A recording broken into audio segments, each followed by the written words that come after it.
أعوذ بالله من الشيطان الرجيم بسم الله الرحمن الرحيم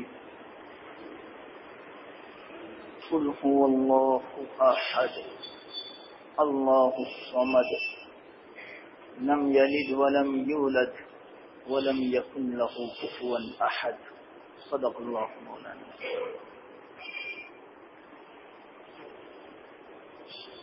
محترم دوستو،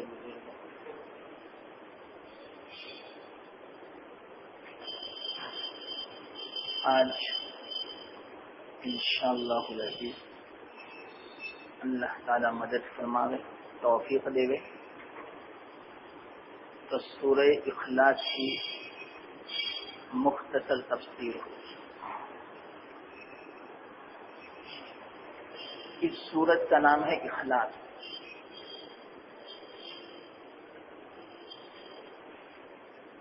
کیا وجہ ہے؟ اس کی وجہ بھی میں انشاءاللہ سمجھاتا ہوں۔ سب سے پہلے تو کوئی بھی سورت ہو یا کوئی آیت ہو، اس کا شان نزول ہو تو وہ بیان کیا جاتا ہے تفسیر میں، اور اس کے بعد اس کی کیا فضیلت ہے اس کو بھی بیان کیا جاتا ہے۔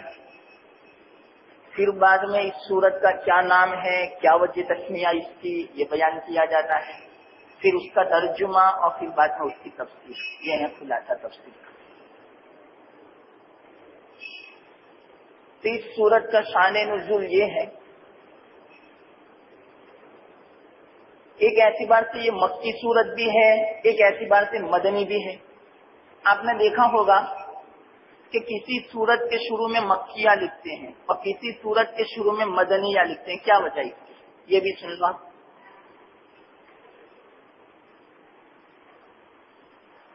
ہجرت سے پہلے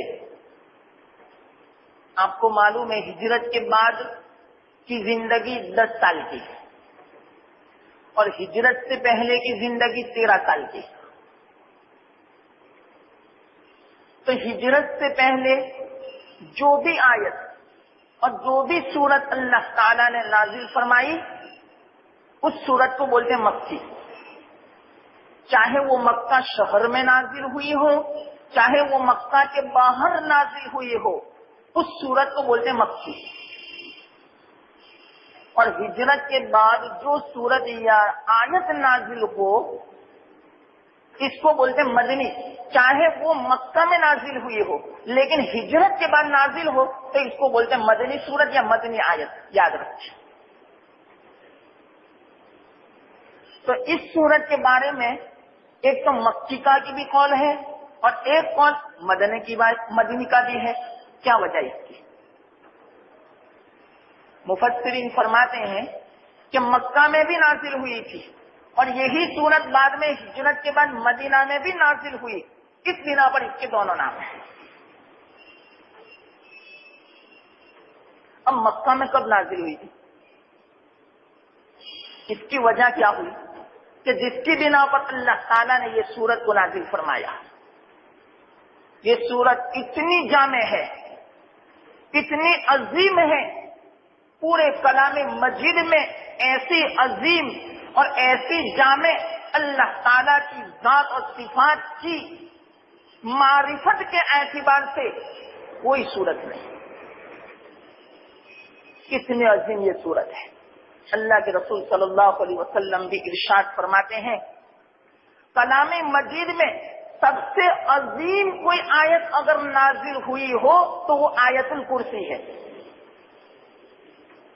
اس کی عظمت کا اور اس کی بزرگی کا کوئی آیت مقابلہ نہیں کر سکتی۔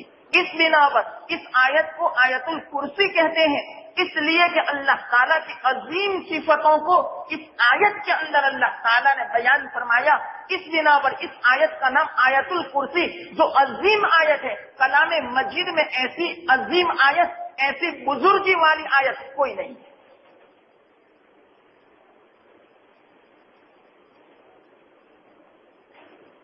اسی طرح یہ تو سب سے عظیم آیت ہوئی، لیکن سورت سب سے عظیم. اللہ کے رسول صلی اللہ علیہ وسلم ارشاد فرماتے ہیں سورہ اخلاص، اس سے عظیم سورت کلام مجید میں کوئی نہیں. اس کی وجہ کیا؟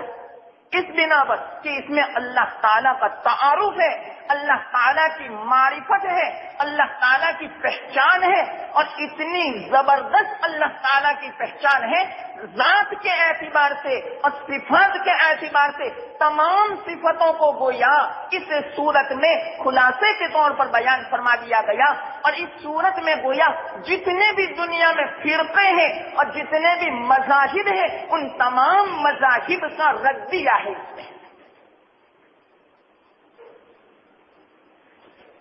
اس بنا پر اس سورت کا جو ورد کر لیتا ہے تو وہ گویا تمام مذاہب سے براءت کا اعلان کرتا ہے. سورہ اخلاص اگر کسی نے سمجھ کے پڑھ لی، اگر سمجھ کے نہ بھی پڑھی، جب بھی انشاءاللہ یہ فضیلت ہے، لیکن جو سمجھ کے پڑھے گا تو اس کی فضیلت تو کچھ اور ہی ہے. تو میں مختصر سمجھاؤں گا انشاءاللہ. تو گویا اس سورت کو جو پڑھ لے گا اس نے گویا دنیا میں جتنے بھی مذاہب ہیں ان تمام مذاہب سے براءت کا اعلان کر دیا کہ میں بری ہوں. مثال کے طور پر دنیا میں ایک دہلیہ ہے. دہلیہ کا مطلب کیا؟ اللہ ہی کا انکار کرنے والا، جس کو ناستک بولتے ہیں. ایسے بھی ہے دنیا میں کہ اللہ کا بھی انکار کرنے والا ہے، دہریہ. تو جو اس سورت کی تلاوت کر لے گا تو گویا اس نے دہریہ پنے سے براءت کا اعلان کر دیا، یوں سمجھا جائے گا. اس سورت کو معمولی مت سمجھنا. دیکھو میں اس کی عظمت بتلاتا ہوں. یہ تمام چیزیں سامنے رکھ کر پھر اس کی تلاوت کرنا، پھر بعد میں دیکھنا کیا لطف آتا ہے، کیا دل میں اللہ کی محبت اور اللہ کی معرفت کیا پیدا ہوتی ہے. اور اللہ تعالیٰ اس سورت کی بنا پر اپنا محبوب بنا لیتے ہیں. حدیث میں ایک صحابی کو یہ سورت اتنی پسندیدہ تھی، اور وہ صحابی کون تھے؟ کوبا جو علاقہ ہے، مسجد کوبا ہم کہتے ہیں، جہاں پر 2 رکعت کوئی نفل پڑھ لے تو عمرے کا ثواب عطا فرماتے ہیں اللہ تعالیٰ. اتنی فضیلت والی وہ جگہ ہے. تو وہاں ایک امام تھے، جب بھی وہ نماز پڑھاتے تو سورہ فاتحہ کے بعد پہلے سورہ اخلاص پڑھتے اور پھر بعد میں کوئی دوسری سورت پڑھتے. مسلسل یہ ان کا معمول بن گیا تھا.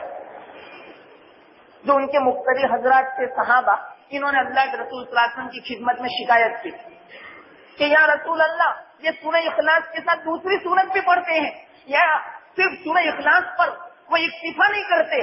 ان کو کہو تو یا تو صرف سورہ اخلاص پڑھے یا تو کوئی دوسری سورت پڑھے. ہر وقت جب بھی دیکھو سورہ اخلاص کی وہ تلاوت کرتے ہیں.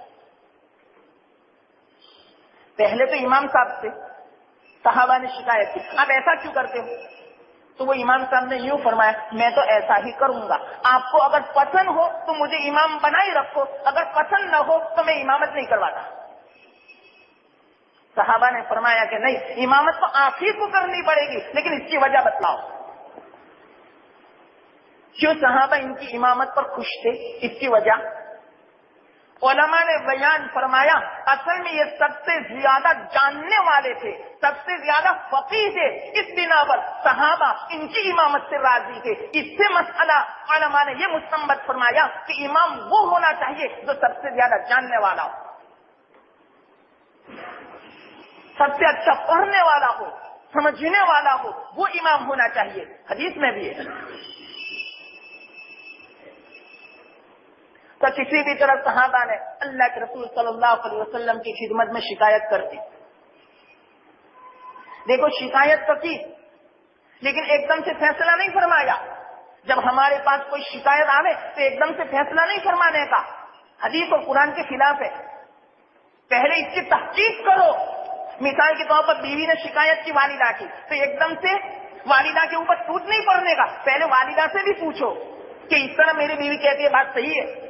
یا بیوی نے کوئی شکایت کی یا ماں نے کوئی شکایت کی بیوی کے خلاف تو ایک دم سے ٹوٹ نہیں پڑنے کا بیوی کے خلاف, بلکہ پہلے تحقیق کر لیا کرو. یہ واجب ہے, ضروری ہے. اگر اس کے خلاف کیا تو گناہ ہوگا. علماء کرام ایک ایک آیت سے ہزاروں مسائل مستنبط کرتے ہیں. بات کیا چلے اور مسئلہ کیا نکالے, یہی تو ہے قرآن علم کا سمندر. اب جتنے مسائل اس سے نکالنا چاہے نکال سکتے ہیں خدا داد ذہن سے. لیکن اگر خدا نے وہ ذہن عطا فرمایا ہو, وہ عقل عطا فرمائی ہو, وہ دماغ جو عطا فرمایا ہو تو واقعتاً آپ ہزاروں لاکھوں مسائل نکال سکتے ہیں. تو اللہ کے رسول صلی اللہ علیہ وسلم نے وہ صحابی کو بلایا. صحابی سے فرمایا کیوں آپ اس طرح کرتے ہیں, کیا وجہ اس کی؟ وہ صحابی نے فرمایا یا رسول اللہ, اس سورت کے اندر اللہ تعالیٰ کی ذات اور صفات کو بیان فرمایا ہے. مجھے اتنی پسند ہے یہ سورت. کیوں؟ اس لیے کہ اللہ کی ذات اور صفات کو بیان فرمایا.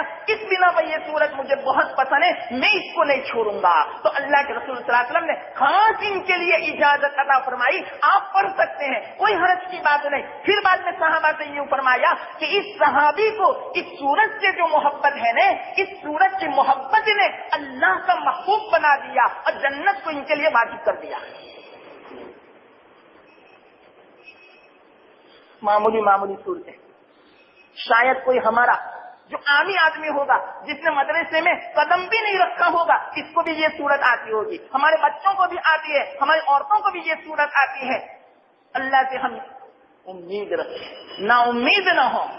انشاءاللہ العزیز اس سورت کی محبت اور اس سورت کے پڑھنے کی بنا پر اللہ تعالی ہم سے محبت فرماوے گا اور ہمیں انشاءاللہ جنت نصیب فرماوے گا. یہ ہے سورت. تو اس سورت میں اللہ تعالیٰ کی ذات اور صفات کو بیان فرمایا. اس بنا پر اس سے محبت کرنی چاہیے.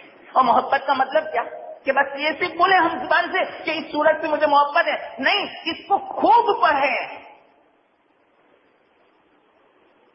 بلکہ ایک حدیث میں شان نزول میں بیان کرتا ہوں, یہ تو بیچ میں سب باتیں آ رہی ہے.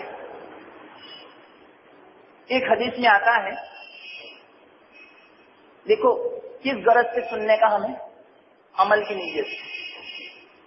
2 صورتیں ہو گئی نا, سورہ ناس, سورہ فلق. مجھے امید ہے کہ انشاءاللہ عمل شروع ہو گیا ہوگا. اللہ کی ذات پر میں بھروسہ کر کے کہتا ہوں, یہ سورت کا بھی اگر معمول بن جاوے, یہ 3 صورتوں کا انشاءاللہ العزیز اللہ کی ذات پر بھروسہ کر کے میں کہتا ہوں کبھی آپ کو کوئی شر تکلیف نہیں پہنچائے گا.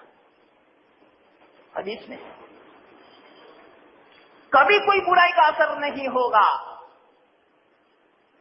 اور اگر ہوگا بھی تو کوئی بڑی برائی جو ہوگی تو اس چھوٹی برائی کی بنا پر اللہ تعالیٰ اس کی برکت سے دفع فرما دیں گے. یاد رکھنا. اور آج کل ہمیں سب سے زیادہ اگر جو تکلیف کا ڈر ہو تو انسانوں سے, صحیح میں کہتا ہوں, کتنا شیطان اور جنات سے بھی نہیں. شیطان اور جنات تو کہتے ہیں لا حول پڑھنے سے بھی دفع ہو جاتے, لیکن انسان تم لاکھ لا حول پڑھو پھر بھی نہیں ہٹیں گے آپ کے پاس. اگر وہ جو آپ کا دشمن ہے تم لاکھ مرتبہ لا حول کا ورد پڑھو پھر بھی وہ نہیں ہٹے گا جب تک کہ اللہ تعالیٰ نہ ہٹاوے. تو یہ جو 3 صورتیں ہیں انشاءاللہ العزیز وہ ہمارا انسان جو دشمن نہ ہو, اللہ تعالیٰ اس کے شر سے بھی حفاظت فرمائیں گے. یقین رکھو اس بات کا, کیونکہ انسان جب دشمن بن جاتا ہے تو وہ حاسد بن جاتا ہے, اور حاسد جب ہوتا ہے تو نقصان پہنچانے کے ڈر پہ رہتا ہے. کسی بھی طرح بس اس کو تکلیف پہنچے, اس کے در پہ رہتا ہے. کوئی کمال نہیں دیکھا جاتا، نہیں مال کا، نہیں حسن و جمال کا، کسی بھی چیز کا. چاہے کسی کے پاس علم ہو یا کسی کو نالج زیادہ ہو یا کوئی اچھا ڈاکٹر ہو یا کوئی فن میں ماہر ہو، نہیں دیکھا جاتا انسان سے. کوئی نہ کوئی اس کا حاصل ہوگا، کوئی نہ کوئی اس کا دشمن ہوگا. تو اس سے بچنے کے لیے واحد اور واحد اللہ ہی کی پناہ میں آ کر ہی بچ سکتا ہے، ورنہ آدمی نہیں بچ سکتا. تو انشاءاللہ ان 3 صورتوں کا جو معمول بنا لے گا اللہ تعالیٰ اس کو بچا لے گا. انسان کے شر سے بھی، حاسد کے حسد کے شر سے بھی بچا لے گا، جنات سے بھی بچا لے گا، شیاطین سے بھی بچا لے گا، جادو سے بھی بچا لے گا، سحر سے بھی بچا لے گا. اور دوسری بات، ثواب اتنا ملے گا، اتنا ثواب ملے گا کہ آدمی اندازہ نہیں لگا سکتا. یہ سب باتیں ایسی ہیں کہ ہمیں یقین کرنا ہی پڑے گا. میں نے کل کہا تھا کہ 3 مرتبہ یہ 3 صورتیں پڑھے تو قل هو اللہ 3 مرتبہ پڑھیں تو کتنا ثواب. حدیث میں ہے ایک قرآن پڑھنے کا ثواب ہے. اب آدمی کے پاس اتنی فرصت ہے کہ روزانہ صبح میں اور شام کو ایک قرآن کی تلاوت کرے تو 3 مرتبہ قل هو اللہ پڑھ لو، ایک قرآن کا ثواب. اور اتنا بہترین علماء نے بیان فرمایا کہ صبح شام پڑھ لیا کرو اور اپنے مرحومین جو ہے نا ان کو ایصال بھی کر دو تو ہمارا وظیفہ بھی ہو جائے گا، ہمارا معمول بھی ہو جائے گا اور تمام شرور سے حفاظت بھی ہو جائے گی اور ہمارے مرحومین خوش بھی ہو جائیں گے. کتنا آسان ہے. تو کم از کم ہمارے مرحومین جو انتقال فرما دے تو اس نیت سے تو ہم اس کا معمول بنا دیں، اس کا وظیفہ بنا دیں. مغرب کی نماز کے بعد اور فجر کی نماز کے بعد میں جو اتنا جو تفصیل کے ساتھ، اگرچہ میں بہت تفصیل میں نہیں گیا، یہ تو اس لیے میں نے بیان کیا کہ بس ہمارا زندگی کا معمول بن جائے، ہم تکالیف سے بچیں، شرور سے بچیں، فتنوں سے بچیں، شیطان سے بچیں، اس انسان دشمنی سے بچیں اور حسد کے شر سے بچیں. یہ سب فوائد ان صورتوں میں ہے. اللہ کے رسول صلی اللہ علیہ وسلم نے ارشاد فرمایا، یہ سب حدیث میں. تو میں کیا کہہ رہا تھا کہ یہ جو صورت ہے وہ صحابی کو بہت پسند تھی. تو اللہ کے رسول صلی اللہ علیہ وسلم نے ارشاد فرمایا اس کی محبت کے بنا پر اللہ نے اس کو اپنا محبوب بنا لیا اور اس کی محبت کے بنا پر اللہ تعالیٰ نے اس کے لیے جنت کو واجب کر دیا. یہ صورت ہے عظیم. آپ اس سے اندازہ لگاؤ کتنی عظیم صورت ہوگی یہ. میں اس لیے یہ پہلے بیان کرتا ہوں تاکہ آپ کو عظمت پیدا ہو، اس کی قدر پیدا ہو کہ یہ صورت کتنی زبردست ہے. تو اس کا شان نزول کیا فضیلت ابھی میں سناتا ہوں. تو مکہ میں جب تھے تو کوئی سردار آپ کی خدمت میں آیا، بلکہ بعض روایتوں میں 2 آدمی کا بھی آتا ہے، بعض روایتوں میں کچھ لوگ آئے آپ صلی اللہ علیہ وسلم کی خدمت میں اور کیا کہا کہ محمد آپ نے یہ تو کہا کہ فرشتوں کو اللہ تعالیٰ نے نور حجاب سے پیدا فرمایا، یعنی اپنے نور سے پیدا فرمایا. انسان کو اور آدم کو گوندھی ہوئی لیس دار کیچڑ سے پیدا فرمایا قرآن میں.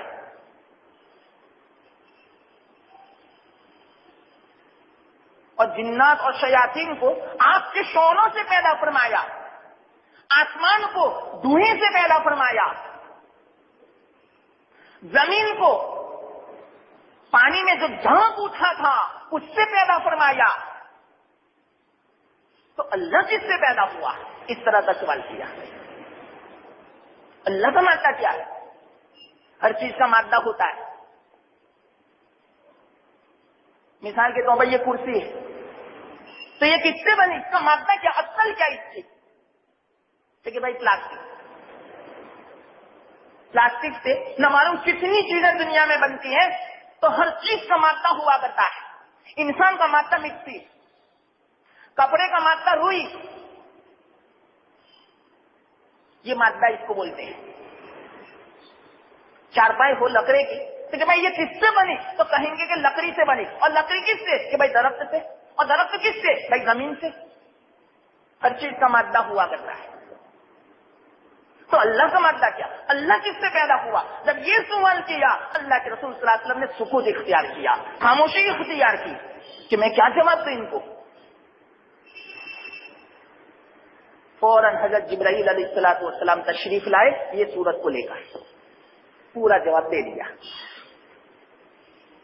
تو یہ اس کا شان نزول. ابھی میں سمجھاتا ہوں کہ کس طرح بیان فرمایا اللہ تعالیٰ نے کہ کس سے پیدا ہوا اور کیا ہے اللہ کی ذات. ایک روایت میں ہے کہ عامر اور اربد ایک عرب کے خاندان کے دو آدمی آپ صلی اللہ علیہ وسلم کی خدمت میں آئے اور یوں کہا تان کے انداز میں، جس طرح ہم کسی کو نان تان کرتے ہیں برا بلا کہتے ہیں، تو اس انداز میں انہوں نے کہا کہ محمد اللہ کس کا ہے؟ سونے کا ہے، چاندی کا ہے، لوہے کا ہے، پیتل کا ہے، لکڑی کا ہے، کس کا ہے اللہ تمہارا؟ یہ اللہ کی شان میں گستاخی کی تھی. واقعی اگر وہ اللہ کی معرفت کے لیے جو سوال کرتے تو اللہ جواب دیتا، لیکن اللہ کی شان میں بے ادبی کی، گستاخی کی، اس بنا پر اللہ کی پکڑ آئی. روایتوں میں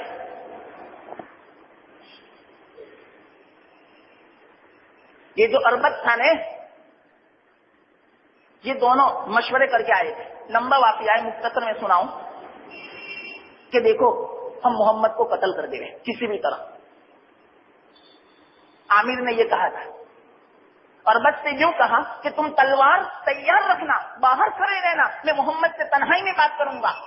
تو انہوں نے اس طرح سوال کیا اور میں جب آپ کو پکاروں اور آپ کی طرف جب دیکھوں تو فوراً تلوار سوچ کے آ جانا اور محمد کا گلا کاٹ دینا.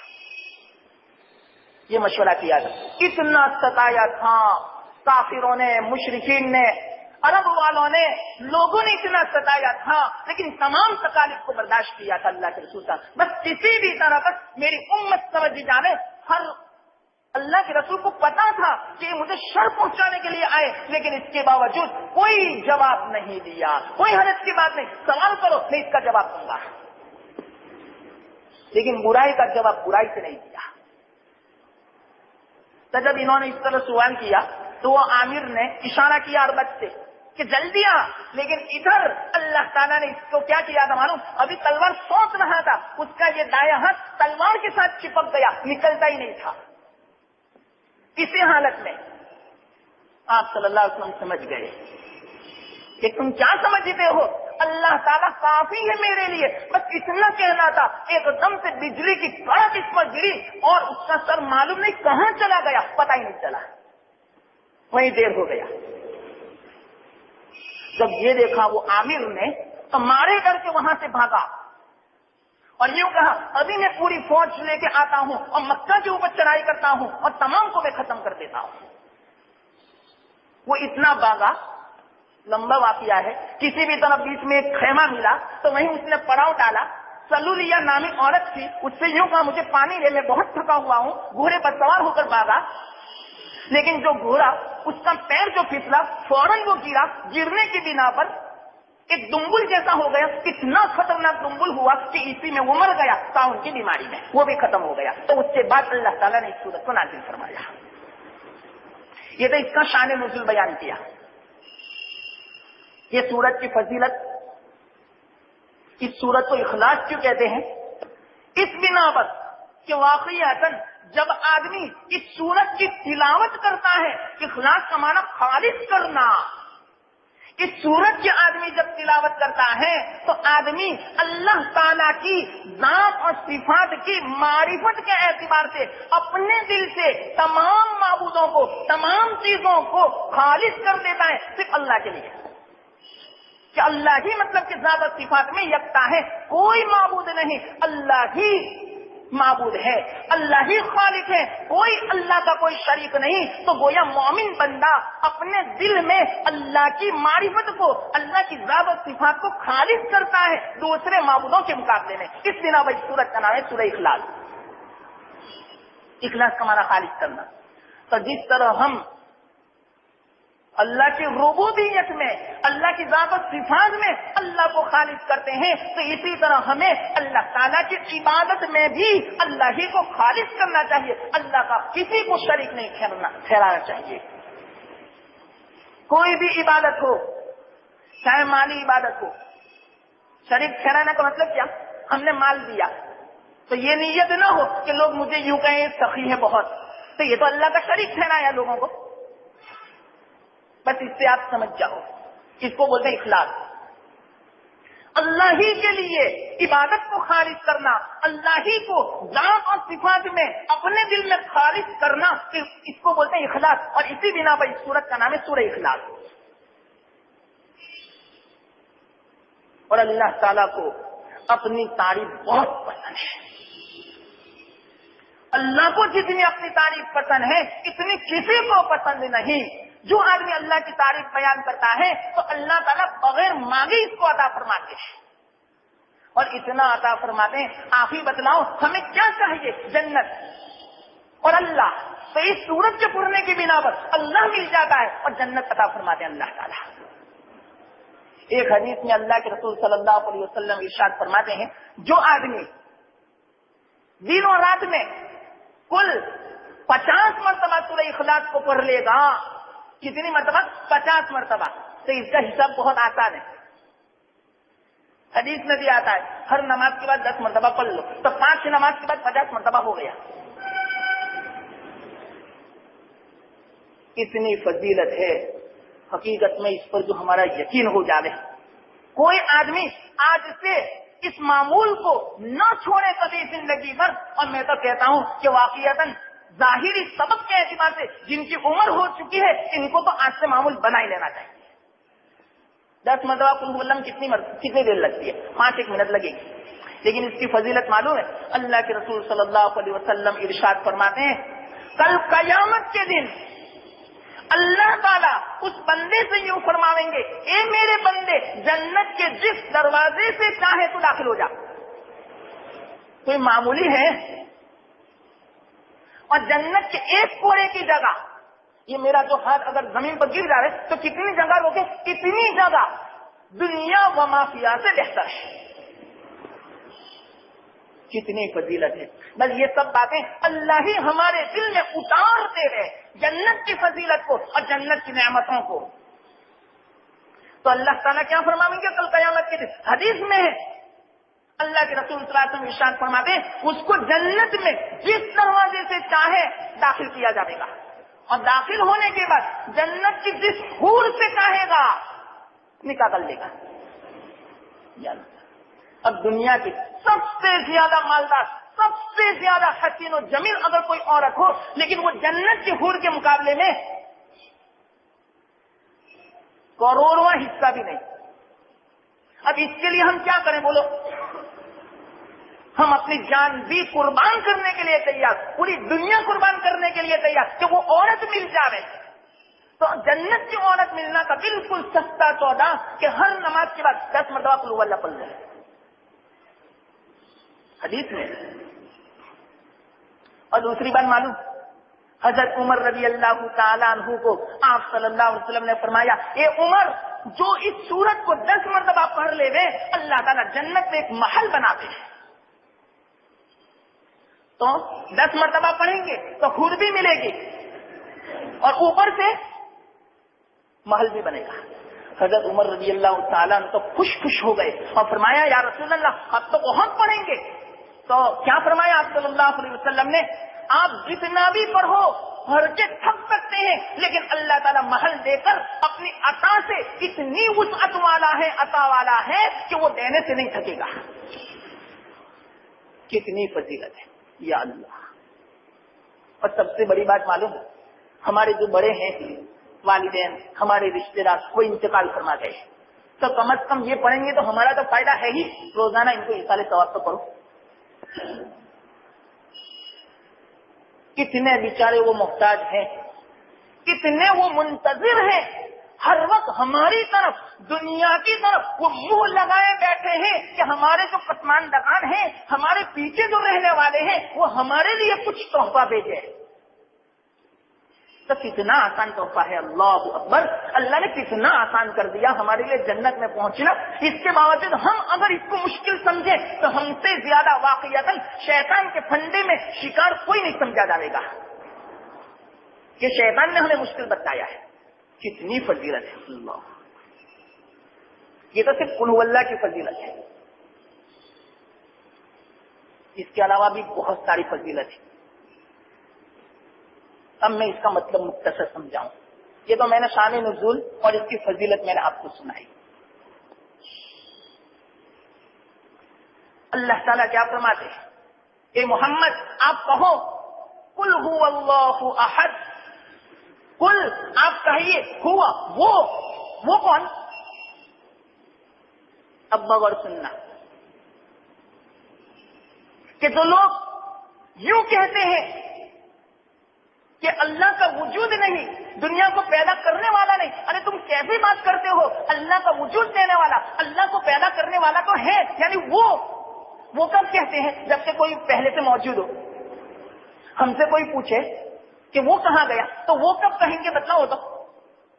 جب کہ وہ موجود ہو دنیا میں. سمجھنا، میں آپ کو تفصیل سمجھاتا ہوں. تو ہوا کب کہیں گے؟ جبکہ وہ موجود ہو. تو ہوئے ہی سے پتا چل گا یہاں کہ اللہ موجود ہے.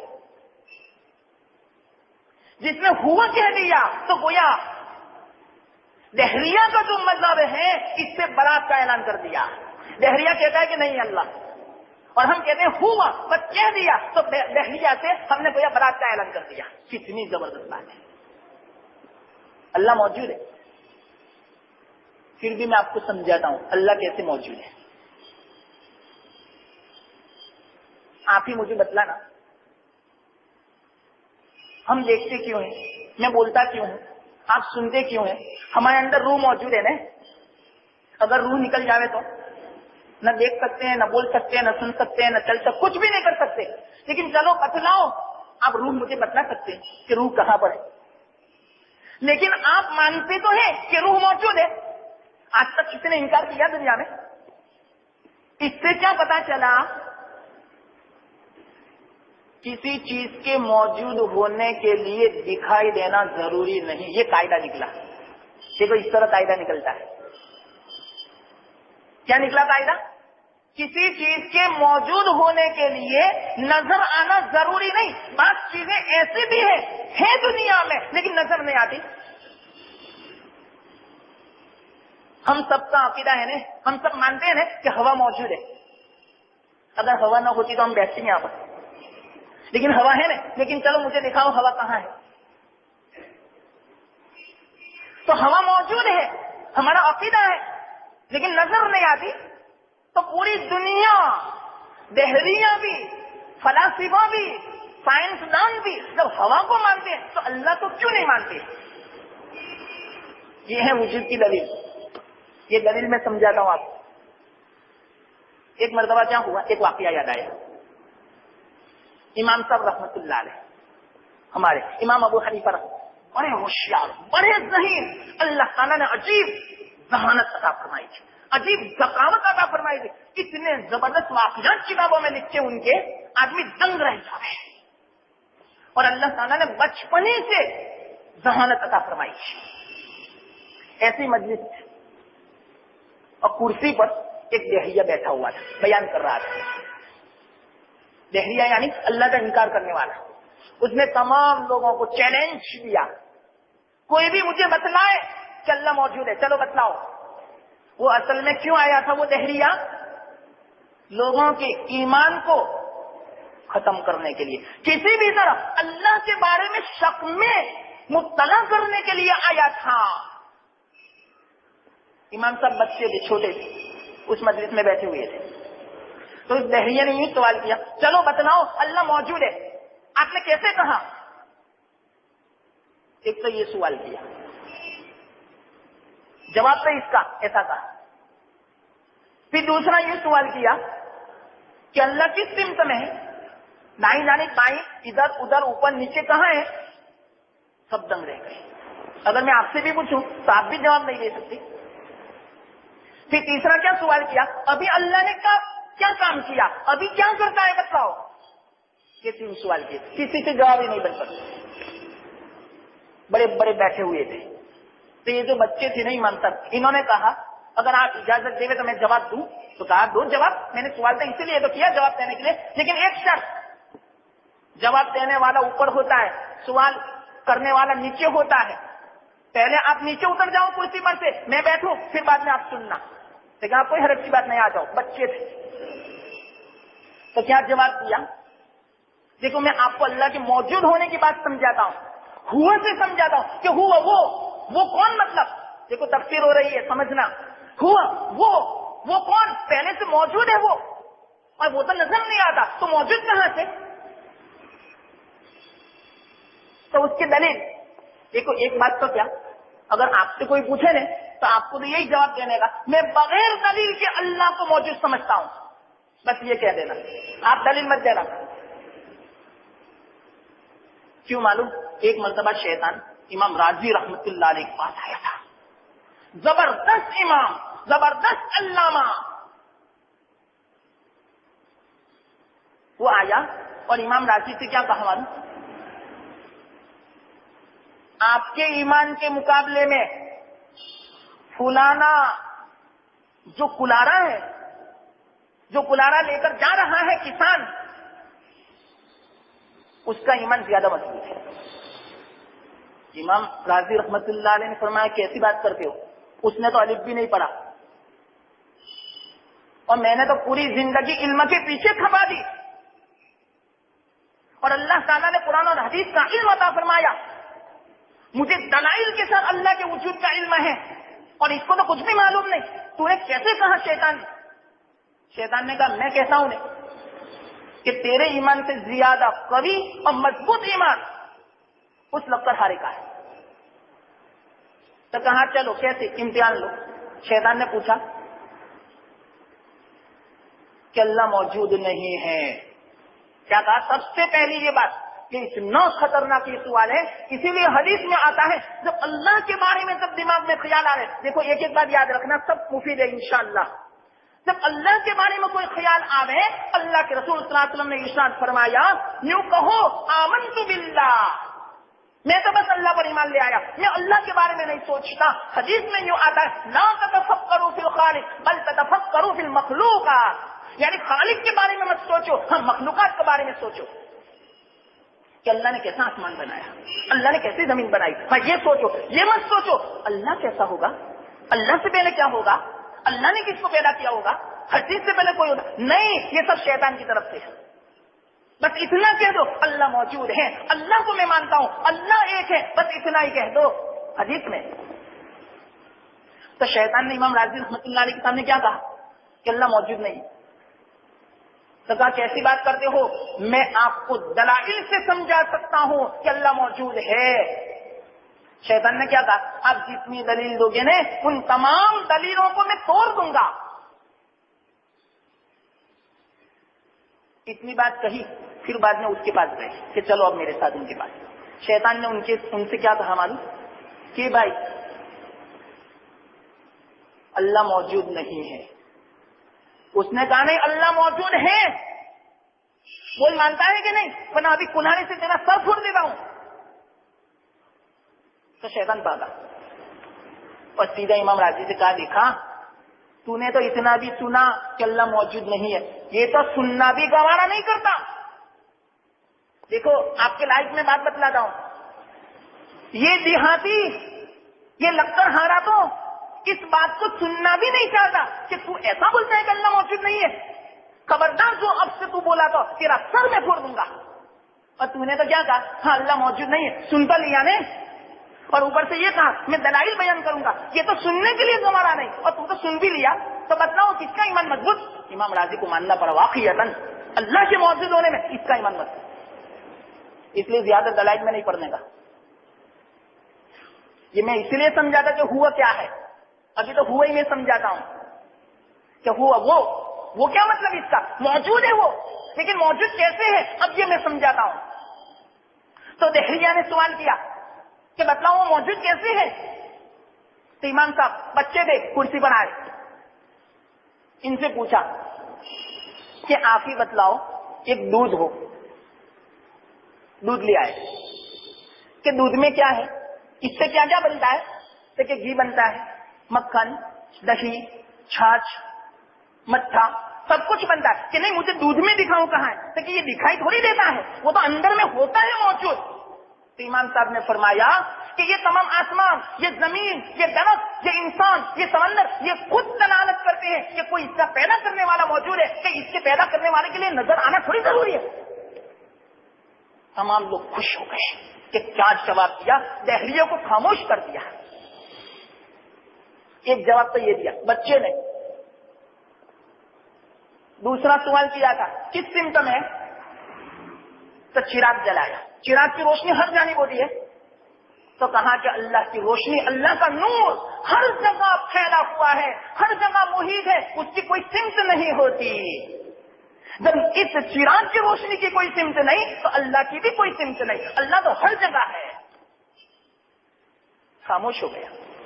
تیسرا سوال کیا تھا کہ اللہ ابھی کیا کرتا ہے، تو اتنا زبردست جواب دیا کہ تجھ جیسے نالائق کو کرسی پر سے اللہ نے نیچے اتارا اور مجھ جیسے بچے کو اللہ نے کرسی کے اوپر بٹھایا، یہ ابھی کیا اللہ نے، وہ بھاگا باہر۔ کہیں ایسا نہ ہو کہ لوگ میرے اوپر ٹوٹ پڑے کہ میں ان کا ایمان لینے آیا تھا، کہیں میری جان نہ لے لے، وہاں سے بھاگا۔ تو یہ ہے اللہ موجود۔ تو یہ ہوا کا مطلب ابھی میں نے سمجھایا اور اپنا وقت ہو گیا۔ تو قل ہوا، تو ہوا مطلب سمجھے نا، وہ کیا، یعنی وہ موجود ہے۔ تو اس سے دہریہ کا انکار ہو چکا۔ جو دہریہ اللہ کا انکار کرتا ہے، اللہ کے وجود کا منکر ہے، تو ہم کہتے کہ نہیں ہوا، وہ موجود ہے۔ وہ موجود کہاں ہے؟ موجود ہونے کے لیے نظر آنا ضروری نہیں ہے، اس کو میں نے سمجھایا۔ اللہ تعالیٰ واقعیت اس طرح سمجھ کے ساتھ، استحضار کے ساتھ، یقین کے ساتھ ہمیں اس سورت کی تلاوت کی توفیق عطا فرمائے۔ آگے کیا بات ہے اور کیا کیا مذاہب کا ردیہ ہے اور اس میں کس سے برات کا اعلان ہے، انشاءاللہ آئندہ کل اللہ تعالیٰ مجھے صحیح سمجھانے کی توفیق دے، جس سے اس سورت کی عظمت، محبت ہمارے دل میں بیٹھ جانے اور واقعتاً ہم اپنی زندگی میں اس کا معمول بنا لیں۔ دیکھو ہر نماز کے بعد 10 مرتبہ نہ ہو، ایسا تو ہونا ہی چاہیے۔ اور میں کہتا ہوں کہ جن کی عمر ہو چکی، جو بیمار رہتا ہے، جن کو اب آخرت کا انتظار ہے، ان کو تو واقعتاً معمول بنا لینا چاہیے۔ اور ان کو تو یوں کہنے کا اللہ سے کہ مجھے تو ابھی پتا چلا یا اللہ، پہلے سے پتا چلتا اور پہلے سے معمول بنا تھا، تو ابھی سے معمول بنا۔ اگر 10 دن میں جو انتقال ہو چکا تو یوں سمجھا جائے گا اس نے زندگی میں اپنا معمول بنانے کی حالت میں انتقال کیا، تو انشاءاللہ العزیز اللہ کے رسول صلی اللہ علیہ وسلم کا فرمان غلط نہیں ہے۔ سمجھے یا نہیں سمجھے؟ اللہ تعالیٰ یہ توفیق عطا فرمائے۔ تو وہ 3 جو کل ہیں اس کا تو معمول ضرور رکھتے ہیں، ضرور۔ یہ تو ہم سب کو ضروری ہے، مجھے بھی، ہمارا چھوٹا بچہ کیوں نہ ہو، ہماری عورت لڑکی کیوں نہ ہو، ہماری ماں کیوں نہ ہو، ہمارے میں مرد کیوں نہ ہو، بوڑھے کیوں نہ ہو، نوجوان کیوں نہ ہو، چاہے دکاندار کیوں نہ ہو، غریب مالدار، ہر ایک کے لیے یہ معمول کی ضرورت ہے۔ اللہ کے رسول صلی اللہ علیہ وسلم نے فرمایا، حضرت عقبہ بن عامر رضی اللہ کا ہاتھ پکڑ کے فرمایا، اے عقبہ اس کا معمول بنا لو، مغرب بعد اور فجر کے بعد انشاءاللہ 24 گھنٹے میں کچھ نہیں ہوگا۔ اللہ تعالیٰ مدد فرمائے اور اس کا اثر ظاہر فرمائے۔ وآخر دعوانا ان الحمد للہ رب العالمین۔ بسم اللہ الرحمن الرحیم۔ سبحان اللہ وبحمدہ سبحان اللہ العظیم۔ یا رب لک الحمد کما ينبغی لجلال وجهک وعظیم سلطانک۔ اللهم صل علی محمد عبدک ورسولک وصل علی المؤمنین والمؤمنات والمسلمین والمسلمات۔ یا اللہ یا ارحم الراحمین، ہمارے گناہوں کو معاف فرما، ہماری مغفرت فرما، ہمارے حال پر رحم فرما، تیری ذات پر کامل یقین نصیب فرما، تیرے حبیب پاک صلی اللہ علیہ وسلم کی ذات پر کامل یقین نصیب فرما۔ یا اللہ ان کی باتوں پر کامل یقین نصیب فرما، ان کی باتوں کو حفظ جان بنانے کی توفیق عطا فرما، اپنی زندگی میں معمول بنانے کی توفیق عطا فرما، قرآن سے محبت نصیب فرما۔ یا اللہ تیری ذات سے محبت نصیب فرما، تیری معرفت نصیب فرما، تیری نسبت عطا فرما، حبیب پاک صلی اللہ علیہ وسلم سے محبت نصیب فرما، سنتوں سے محبت نصیب فرما، کلام مجید سے محبت نصیب فرما، کلام مجید سے یا اللہ خوب تعلق نصیب فرما، اس کی تلاوت کو حفظ جان اور معمول بنانے کی توفیق عطا فرما، پابندی کے ساتھ یا اللہ ایک ایک دعا کو اپنی زندگی میں لانے کی توفیق عطا فرما، ایک ایک سنت کو زندگی میں لانے کی توفیق عطا فرما، ہماری پکڑ نہ فرما، ہم گنہگاروں کو صحیح توفیق دے دے یا اللہ، ہم گنہگاروں کو صحیح سمجھ دے دے یا اللہ، ہم کب تک تجھ سے دور رہیں گے، ہم کب تک گناہوں میں ملوث رہیں گے، ہم کب تک یا اللہ تیری نافرمانی کرتے رہیں گے، اب ہمیں توفیق دے دے، بہت ہو چکا یا اللہ، بہت گناہوں میں ملوث ہوئے یا اللہ، بہت دنیا کے پیچھے گھومے یا اللہ، بہت یا اللہ تیرے دشمنوں کے طریقے پر چلے، اب تو یا اللہ صحیح توفیق دے دے یا اللہ، اس مہینے کی برکت سے یا اللہ، اس سورت کی برکت سے ہمیں صحیح توفیق دے دے یا اللہ۔ اگر توفیق مل جائے تو یا اللہ نور نالا نور، تو پھر کچھ اور ہی زندگی ہوگی یا اللہ، کیا دنیا میں مزہ ہوگا اور آخرت میں تو ہے ہی مزہ، تیری معرفت کا جو مزہ ہے، تیرے حبیب پاک صلی اللہ علیہ وسلم کی محبت کا جو لطف ہے، وہ محبت، وہ لطف، وہ مزہ یا اللہ دنیا میں واقعیتاً تو نے کسی چیز میں نہیں رکھا، لیکن وہ لطف ہمیں عطا فرما، وہ مزہ ہمیں عطا فرما، تیری معرفت کا لطف ہمیں عطا فرما، تیری محبت کا مزہ ہمیں عطا فرما، تیری فرما برداری کا مزہ ہمیں عطا فرما یا اللہ، تیرے ایک ایک حکم کو بجا لانے کی توفیق عطا فرما یا اللہ، اس مہینے کی قدر کی توفیق دے دے۔ یہ مہینہ تو بڑا جلدی گزر رہا ہے، پتہ بھی نہیں چلا یا اللہ، آدھا تو گزر چکا یا اللہ، ہم سے صحیح معنوں میں قدر نہیں ہو سکی، نا قدری تو پکڑ نہ فرمانا یا اللہ، پکڑ نہ فرمانا یا اللہ، اور آئندہ جو دن باقی ہیں یا اللہ، اس کی خوب قدر کی توفیق عطا فرما، خوب ذکر کی توفیق دے، خوب تلاوت کی توفیق دے، خوب گناہوں سے بچنے کی توفیق عطا فرما، خوب یا اللہ تیری اطاعت بجا لانے کی توفیق عطا فرما، خوب سنتوں کو زندہ کرنے کی توفیق عطا فرما، صحیح سمجھ عطا فرما، ہمارے بچوں کو بھی صحیح سمجھ عطا فرما، ہماری عورتوں کو صحیح سمجھ عطا فرما، صحیح توفیق عطا فرما، ہماری پریشانیوں کو بھی دور فرما، ہماری روزی روزگار کے مسائل کو حل فرما دے، ہماری مشکلات کو آسان فرما دے، ہماری بیماروں کو شفا دے دے، ہماری بیماریوں کو دور فرما دے یا اللہ، یا غفور رحیم یا ارحم الراحمین، تیری ذات پر کامل یقین نصیب فرما، تیری ذات پر کامل بھروسہ کرنے کی توفیق عطا فرما۔ آج ہمارا یقین یا اللہ داوطول ہو چکا ہے، کمزور ہو چکا ہے، تیری ذات پر صحیح معنوں میں اعتماد و بھروسہ نہیں رہا یا اللہ، یا غفور رحیم، تجھ ہی سے ہم فریاد کرتے ہیں، اس کمزوری کو یا اللہ دور فرما دے، اس کمزوری کو مضبوط ایمان سے بدل دے، مضبوط یقین سے بدل دے، مضبوط اعتماد سے بدل دے، اپنے فضل و کرم سے قبول فرما لے یا اللہ۔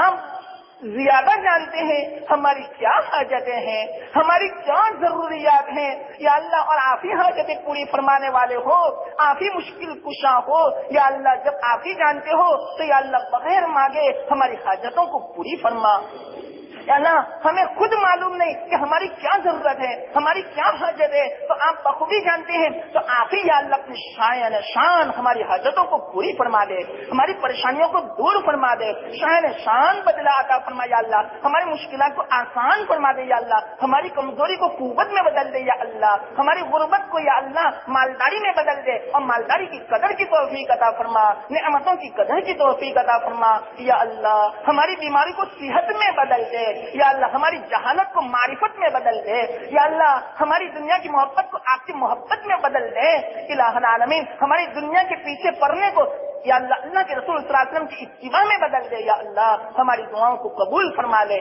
ربنا تقبل منا انك انت السميع العليم وتب علينا انك انت التواب الرحيم، وصلى الله تعالى على خير خلقه محمد وعلى اله وصحبه اجمعين وسلم تسليما۔